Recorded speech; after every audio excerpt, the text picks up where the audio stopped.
What's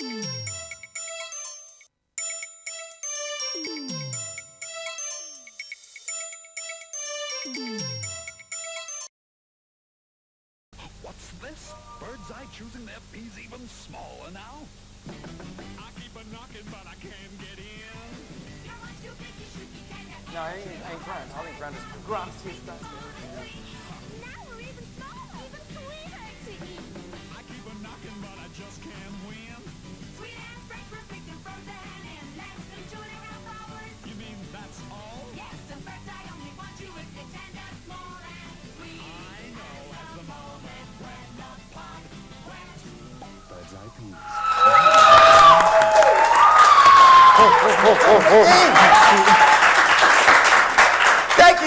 Thank you, kill the accolades, thank you very much.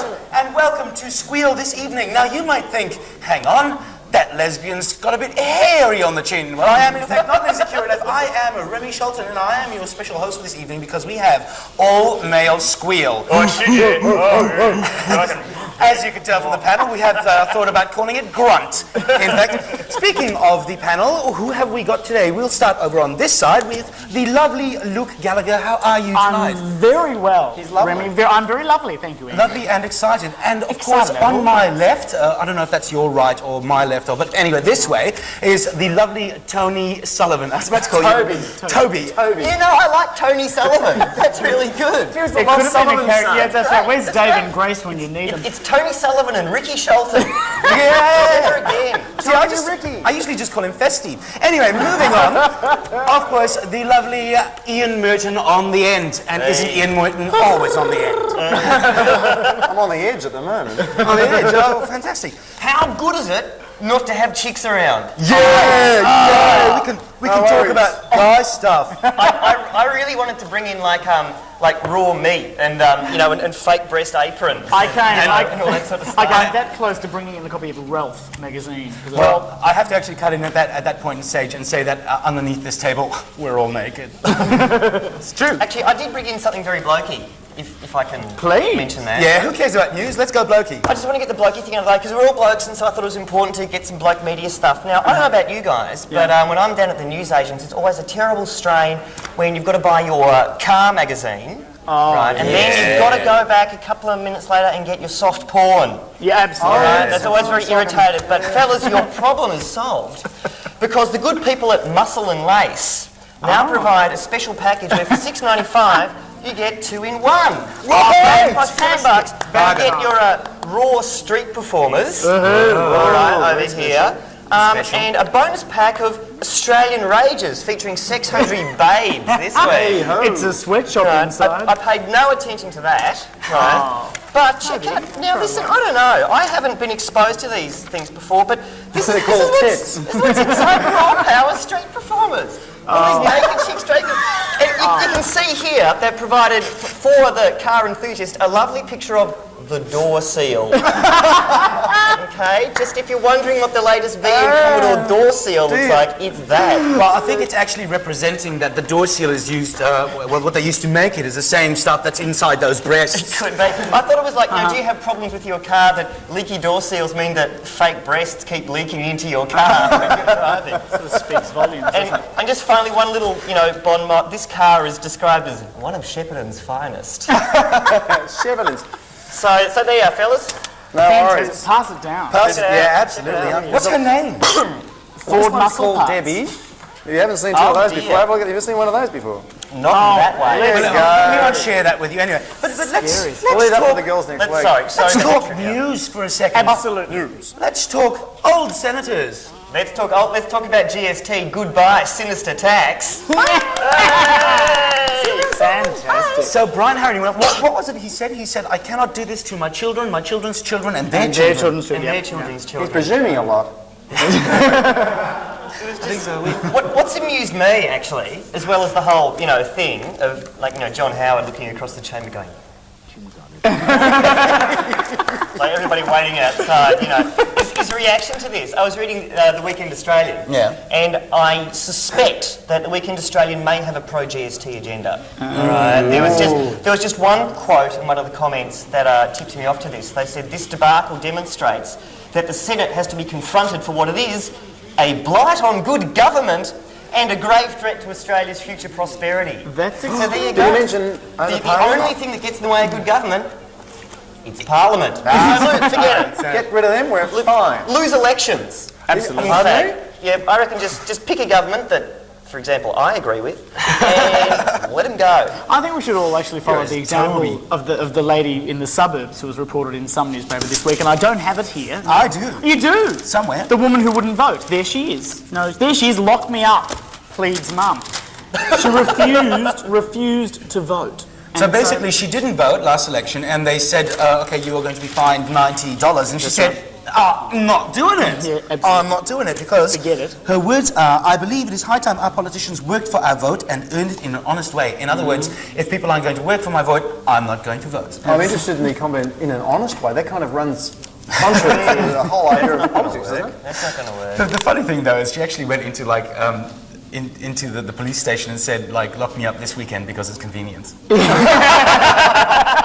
She runs a very busy business, Remy, and she's got kids at home. That's right. And I don't think it's a good thing to be locked up willy-nilly. You've got to plan it. You've got to know when you're going to be I've locked got to up. say, Brian Harradine reminds me of someone, and I think we all know someone like this. It's the person that you go out to dinner with them and you go, well, what do you want to eat? And they're going, noodles or... actually, I really feel like pasta. And everybody goes, all right, let's get up and move. Whatever Brian wants, we'll go. And you just go, See, because I actually thought you meant Elmer Fudd. Same. So, government. Okay, find something else. That's boring. Well, I'll just read until you find something interesting to say. well, I've got something here which I think is a bit of a laugh. Sorry, Ian, to Oh, sorry. thunder. No. This is actually a tag that's been withdrawn from Mambo. And it was a tag that was designed for some of their new season's clothing, and it went a little bit like this. The best way to compensate your child for never being there when they need you is a gift from Mambo. Mambo tells your kiddie that you really wanted to be at their birthday party, but you got stuck at the casino again, waiting for your luck to change. The smile on their face will tell you that no long-term emotional damage has been done, which might result in them growing up, buying a semi-automatic weapon, and shooting at classmates and teachers from the school clock tower. As you can imagine, in light of recent events, Mambo quickly yanked that one off the shelves. Good for you, They've Mambo. replaced it with a new warning saying, warning, buying Mambo may cause you to join mental as anything. And disappear without trace. It could be that. Well, I actually find it's quite amusing that they actually put in that last bit, because the first bit's really great. Oh, it's absolutely. But see, this was designed before any of it happened. In Sure. Colorado. Oh, really? Yeah, it was all designed a few months ago.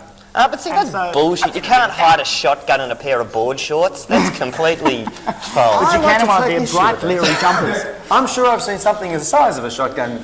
Different. Hey, it is Boy Squeal. We're talking about dicks! Brings me to another subject. It was this big! Can I talk about warnings? Yes. Warnings Please. and labels and stuff? Because there was a wonderful headline, again in the Weekend Australian.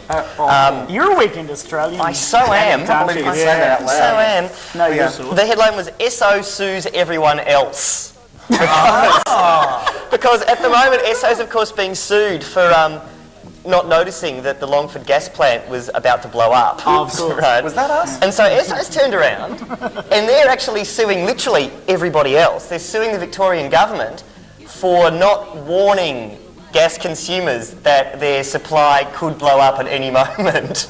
Oh, okay. So if you've done a blanket sort of warning, everyone would have been prepared. That makes Exactly. sense. So I think they should issue some other warnings. I think they should warn you that your electricity supply is not guaranteed. Your phone supply is not guaranteed. Crunchy may not necessarily change the colour of your day. and just because you vote for a program of action in a transparent and democratic process doesn't mean it won't be completely fucked up by a geriatric old codger from Tasmania. Thank you. In my opinion. In my opinion. And in the opinion of everybody else in Australia except for 24,000 inbreds from central Tasmania. In my opinion. But it's getting to the point now. You just basically like put a tag on a baby saying like, you know, warning, this life is not guaranteed. Well, yeah, no, people get very paranoid. It's like, Well, I it's think like when it'd you help. get, it's like when you get shoes and like there's a little sachet of stuff on the shoes and it says warning, do not eat. What is that stuff? And you know that they have to put that on because somewhere at some time some tool has got a pair of shoes and gone,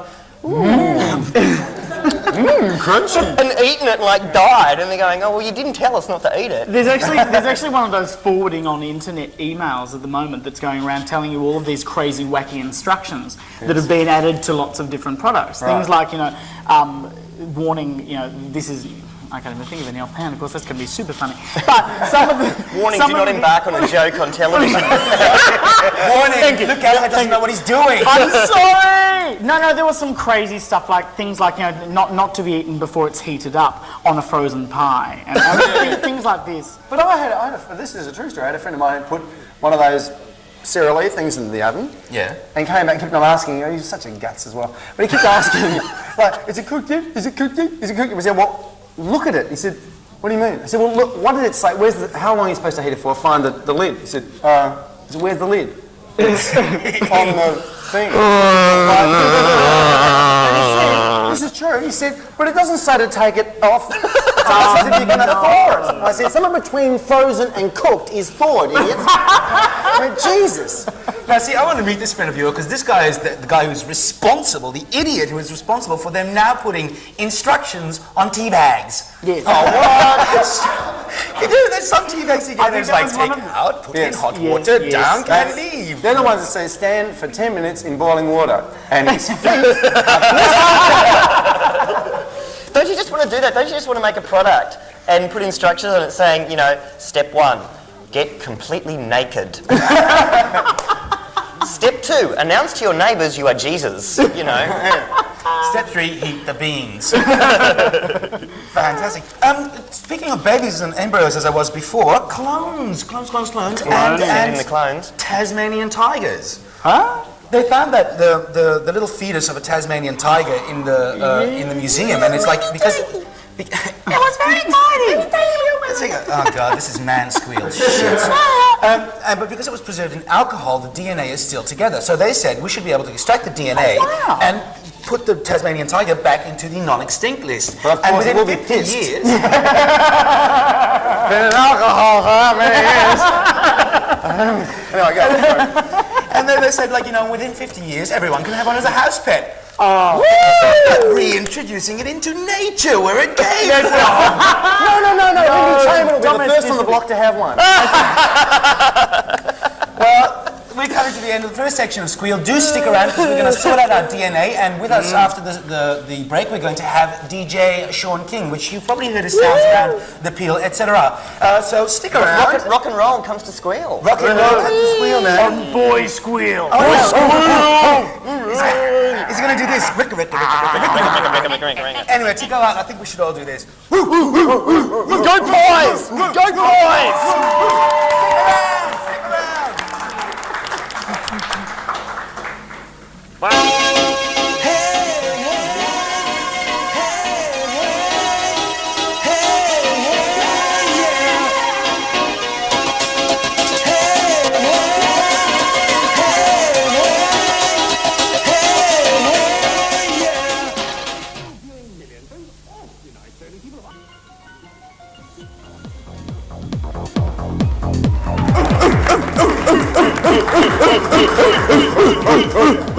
Quack. Welcome back to Man Squeal, or Grunt, or... What are some other words here? Bark? Shout. Oh, shout. Shout. Oh God, it sounds like a musical about Johnny O'Keefe. And joining us in the studio now is the lovely musical Sean King. Thank you very much, Sean. And a big butch hello, Sean. A big butch hello. Big butch hello. That is butch. That's effective. What was that? That was an interesting noise there. Now, tell us a little bit about yourself.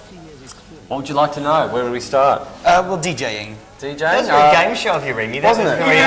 You're a fitter and turner from Port Melbourne. You've got 7 kids, and would one day like to water ski in the nude. All right, let's play Supermarket Sweep.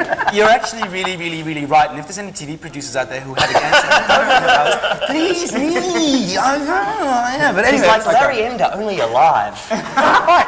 Oh, and have you said about my mate, mate? Let's talk music, DJing. So what's up? Where do you DJ? At the Peel at the moment, on the weekends, Saturday and Sunday. Graveyard shift?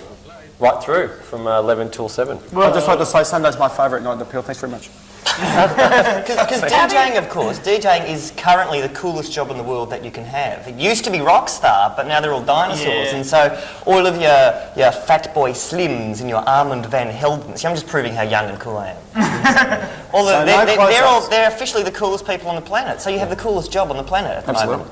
Can be. I think if you just DJ and not actually remix and do the stuff that you actually play, then it loses it. So most of the DJs are remixers now. They're artists. That's what we're talking about. Right, yeah, we were actually discussing, is it art? Is it art or not? It is an art, yes. Absolutely. Why? Because, well, if you're just a DJ and you just play someone else's material, I suppose it's not. But then again, you still need to have that feeling of what music is about to be able to play it. Well, I mean, and there's a real skill involved in lining everything up. Now, is that a good quote or not? I know there is. I can remember when I was making mixtapes at the age of 14, there was always that telltale little gap in between the songs. You know. And you've always tried to do a bit of a splice, and you can never get the beat right. No. Oh yes, but I can tell you the many times I've been on a dance floor and just about done a hip because there's been such a sudden change in the rhythm. Well, actually, I was going to add to it. There are a number of DJs that are out on the scene who still can't mix, despite the fact that They've come they're out supposedly colour DJs. school. Oh, well, see, that's artistic choice, I think. Oh, so to suddenly go, Developing an ear for it. Do you do that? No, I haven't tried. I should. Can I ask a really dumb, I've got a really dumb, stupid question about process and stuff, right? So when you're like, DJing, not just playing record, DJing, you're like, what happens? You play, like one record's going here, right, and you have your head cocked so, right, and your response to any question is, and then you play little bits of another record over here. Yeah. So this is going oof, oof, oof, and you're going, woo! Yeah, that's right. And then you get another one and it goes, come on! And is that essentially what goes on? I actually say all those pieces, yeah. Oh, right. But when you're talking about remixing, you don't have Cher and the vocoder in the back room just going, no, a little bit louder now. You're playing little other bits on this one. Yeah, while this one's going digital on. technology where it's all heading to, though, you've got all those effects in front of you now where you can sample. So there's like a woo button. Yep. So Yeah. you just pick the portions you want. But the biggest question is, why has a DJ got headphones on when the music's so loud anyway? Like, why do you need to hear it? I thought it was looking at the races. I won $30. Why is that? Is it cool value? No, you're actually listening to the other track you're queuing in, so that's the only way you can beat mix something in, like to line it up. You're hearing what the other song's doing before you actually bring it up. So you're hearing one song through the headphones. You're hearing you're relying. But boy, are we having trouble with this concept. no, but I'm wondering, do you have one headphone off so that you hear the current beat of what's going on? You've got to be able to line it up. Yeah. Otherwise, you've only got one song, the rest is going boom, boom, boom around you. And before you bring up what you're listening to go outside, you've got to line up on the headphones. That's it. So you're from a musical Honestly, you're just going to background? guess. You're just going to go bang and think, oh. So that's probably where the new age DJs I was speaking about before just go bang. Right, yeah. That's what you get those. Yeah, they hope for the best. The question was? Down on the dark end over here. Are you from a musical background? Have you had training, or where did you start in DJing? I started from editing and getting into just basically manipulating music right from about 7 years old with old cassette decks and That's things. Fisher Price. That thing is just so cool. The old K-Tels, I used to listen to those records and think, I've got to chop that up after this. It started where we all started, which was two tape players facing each other in your bedroom, with player one and recorder in the other, and you're shouting at your mum, "Shut up! I'm making a tape!" That's what I used to do, believe it or not. There you go. Wales said, get yourself a real job, son. That's it. All very well for mucking around, but... So he got the coolest job on the planet. So actually, so are you a bit of a are you a bit of a celeb? Are all these like little young gay boys coming up to you going, "I'll play this"? Yeah, have you got groupies? Yeah, I have. Yes. All Oh, wow. All right. groupies. He's very close-lip about it, isn't he? He's not very forthcoming on this one. What's the story here? There's I want to groupies in know. all areas, yeah. Even with radio too, there's a different response. I used to do City FM, drive time on there every day from 4 till 7. Did you used to listen to City FM? I don't drive. Oh, well there you go. You don't have to drive, Remy. Well, it's a bit stupid if you listen to drive time, you're sitting in your bed. Was City FM like a... sorry, I'm blowing the game. I'm not young and cool. Was it like one of those, oofta stations? It was always dance music and stuff? No. It was covering everything from everything you'd hear from Double T to... Oh, okay. Because I was just speculating on a drive time dance radio station. Like you get the traffic reports. You're going, how's the traffic there, Gary? Well, the South Indian freeway is fucked, but go on the outside. Yeah. It's two. Yeah, well, I think that you also have to have like some responsible broadcasting nowadays with road rage being what it is. I mean, I think there should be like, you know, ooh, so good, relax, unclench your butt, you know, these kind That's how I was, yeah. Something people do unclench their Relax, butt. take a chill. Yeah, right. We've got another 40-minute whale song marathon. Actually, speaking of music, Speaking of music and going back to news, young Dana Internationala, God bless her. she was going to record the beginning of the new Euro thing. What's that Euro trash? Eurovision. Song contest. Song contest. And all of the Orthodox Jews were going, no, we can't let you do it. No, we can't let you do it. And we'll have a protest. Primarily because Israel's not part of Europe. But Well, it kind of Splitting is. hairs. What it is, they own half of it. Well, and all the Orthodox people were saying like, it's not going to happen, it's going to happen, and it happened. she's done it. Done it. She's done it. What's she done here? What's she done? She filmed this thing in Jerusalem. The beginning of the Eurovision Song Contest, and then I just plucked that whole story. I enjoyed it. Another musical story. Yes. Because another boy that was come a cropper, and it's the boy from Oz, Kenny. I know. Well, it was meant to be opening night on Friday night of the boy from Oz here in sunny Melbourne, but it's now been postponed for a week because Todd's done his leg. Or he's done his ankle or something. He's injured his leg. He's pulled a muscle. They should have just done Treasure Island instead. Yeah. But I wonder, like, what do they do in that situation for everyone that's been expecting to get the star and probably desperately want to see that, and they're going to have an understudy, guaranteed that the understudy is going to be on the whole week? Do they refund? Do they suddenly sell them at preview prices? They make a small cardboard mask of Todd Kenny's face. And they go just dancing around. Glue it to his real face. Can I just tell you, I don't think Todd will be anywhere likely to let the the leg heal. no, to let the his swing to go on instead on an opening night. Oh, well, I don't think so. Why do they call them If he has to go, swingers? Why do they call them swingers? oh, we haven't met most of them. Obviously, But even if he has to go on and sing "When My Baby Looks," what's it? My baby smiles at me. I go to rehab. I mean, it'll be that'll be alright. But I mean, what crap job is that, being a swinger or a stand-in for someone? Everybody wants to see someone else. Tonight, it's me. And you hear it every night. They say, and tonight the role of Peter Rellan will be played by Jumba Jumba Lumba. And everyone goes, oh, and the whole audience, oh. But you know, Be backstage, you're all ready to hear this, oh. But you see, what usually happens is fantastic. the understudy goes on instead of the main role. They're fabulous, everybody loves them, they become an international star, they pay for their mother's kidney operation, they get into drugs, they get into a bit of alcohol, and they die that was in the bar. 42nd Street, honey. Oh, sorry. The boy's amazing. When he starts, he just does not stop. He does not stop. So what's it like trying to get into DJing at the beginning? Is it difficult? Did you have to sleep with many people? Did you? No, I didn't. I started from the bottom though, everyone does. So you slept with one person? Say everybody, but I guess. I reckon it'd be really hard to get started as a DJ by sleeping with people because, you know, aren't they up all night anyway? You have to take it in shifts.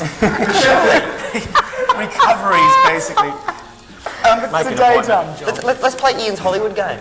Oh yeah. I've been looking forward to this. Have you? Yeah. Anyway, now I've just got a few names here which may have been very confusing because God knows. Well, I was surprised by this one. I'm just going to show you these names, and you've got to try and tell me. Everybody's allowed to tell me how I think to pronounce this famous or becoming famous actor. Hubba Hubba. Yes. Ryan Philippe. How do you think you pronounce that? Well, I got news for you, Philippe. kids. He's pronounced it. Ryan Philippi. Ryan Philippi? Who cares anyway? Country in the I'm going to sleep with him, so. How about this one? Christina Ricci. I say Richie. Ricci. It's actually, it's Christina Ricci. Ricci. Richie. Okay, how about this one? My brother's more famous. But I got that lick because he's dead and I'm alive. Joaquin. Joaquin. Okay, I'm winning here. Anybody at home losing it? In fact, Ian, call him by his real name. He's changed it. Leaf. That's right. Leaf. As opposed to Leif. It was Garrett. Garrett. Anyway, all right, moving along. Now, I didn't get this one. I always thought Nev. Nev say never again. Nev Campbell. Nev Campbell. I was made popular by an Andy Warhol painting. What? Nev, I was made popular by an Andy Warhol painting. Right. Campbell, forget it. Sorry. Kim Basinger. Very good. Kim Basinger. Kim Basinger. Coming down, oh, we all know this one. Sure. No, that's actually pronounced Sure we do. What's the difference? And this is for that's a good. Hey, good. Boy, you guys are good. We read the gossip column. Which particular media entertainment group put that out as a trick? Oh, certain magazine, Tell me, who? I believe. No. I shouldn't give away my sources. That's right. Berno. They cost all of $2.95. That's right. There's a few more actually, but I'm not going to bore you with that. Save those till later. We're going to save that wonderful little spot of yours till after the break. But after the break, His we'll be wonderful coming little back. spot. Which wonderful spot's that? The one is back. I was going to say anything. And also, we will be coming back with the question was one of the American presidents a homosexual? What do you think? Which one do you reckon? Oh, I don't know. Kennedy, Jimmy everything else Carter. happened, didn't it? Jimmy Carter. I think he was just plastic, wasn't he? Well, I know that's Jimmy Carter. Jackie Kennedy. Oh yes. So her fashion sense, she was definitely gay. No, well, the thing with Jimmy Carter, what really worried me was that he looked like one of those Disney exhibits, like. How are you doing? Animatronic. There's a heaven headline in American satirical paper that says Clinton feels nation's pain and breasts. I know. Was in fact Lincoln, and we will be back. This is Boys. Stay tuned. Please. Well, that's how they dropped out, isn't it?